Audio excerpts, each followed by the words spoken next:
యామిని అతిథి చూస్తూ ఉండగానే నందు ప్రేమగా శ్రావ్య చేతులకి గాజులు వేస్తాడు. అది చూసి సంబరపడిపోయిన శ్రావ్య, ఈ ప్రేమ కోసమే నందు నేను నిన్ను పెళ్లి చేసుకున్నది అని అంటూ మురిసిపోతూ ఉంటుంది. అప్పుడే కింద కార్స్ సౌండ్ వినబడడంతో అదిగో మీ వాళ్ళు వచ్చినట్టున్నారు అంటూ శ్రావ్య భుజం చుట్టూ చేతులు వేసి కిందికి నడిపించుకుంటూ వచ్చి గుమ్మంలో నిలబడతాడు నందు.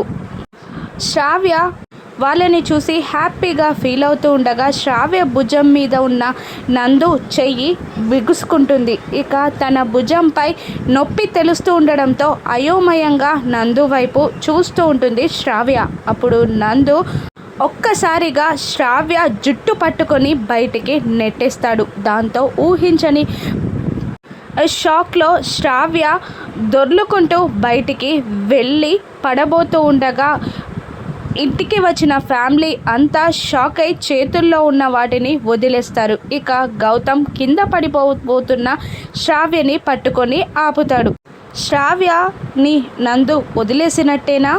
శ్రావ్యకి బుద్ధి వచ్చేలా అహల్య, గౌతమ్ ఏం చేస్తారో రాను ఎపిసోడ్స్లో చూద్దాం. Thank you for watching.